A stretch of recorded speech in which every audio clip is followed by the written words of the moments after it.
புத்தக வெளியீட்டுக்கு அப்புறமா அந்த கூட்டணி குறித்து ஏதாவது மாற்றம் ஏற்படுமா அப்படிங்கிற மாதிரி தான் இருக்கு. ஏன்னா ஆதவர்ஜனா பல இடங்களில் பேட்டி கொடுத்துட்டு இருக்காரு. அவர் என்ன சொல்றாருன்னா கூட்டணியா இருக்கலாம், சுதந்திரமா இருக்கணும், அடிமையா இருக்கக்கூடாதுன்றதை மென்ஷன் பண்ணிட்டே இருக்காரு. அப்ப யார் அடிமையா இருக்காங்க? திமுக அடிமையா தான் வச்சிருக்குதா விசிகாவை அப்படிங்கிற ஒரு கேள்வி எழுதல.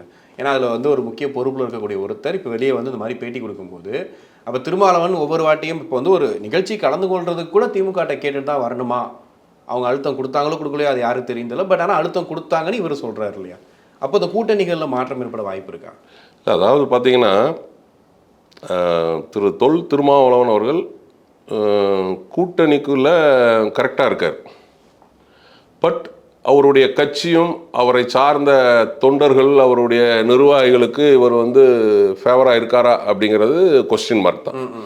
ஏன்னா நான் என்ன கேட்குறேன், வேங்கை வயலில் ஒரு தண்ணி தொட்டியில் ஒரு மலம் கலந்துருக்காங்க.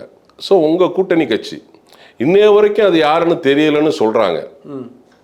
அப்போ நீங்கள் அன்னைக்கே கூட்டணியை விட்டு வெளியே வந்திருக்கணும்.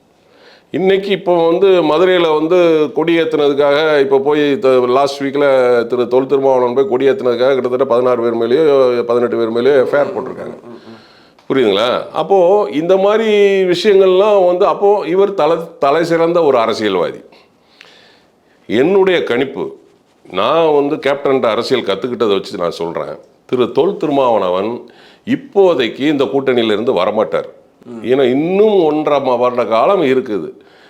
எனக்கு தெரிஞ்சு கடைசி ஒரு 3 மாதமோ இல்லை ஒரு 4 மாதமோ இருக்கும்போது தொல் திருமாவளவன் நல்ல ஒரு அரசியல்வாதி அப்படின்னா இந்த கூட்டணி விட்டு வெளியே வந்துடுவார். எங்கே போய் சேருவார் அது நமக்கு சொல்ல முடியாதுல்ல. நான் என்ன கிளிசி விஷயமா பார்க்குறேன், வா ராஜா ஒரு சீட்டு எடு ராஜா, இந்த சீட்டில் வந்து அதிமுகவுக்கு போவாருன்னு நான் சொல்லவா முடியும்?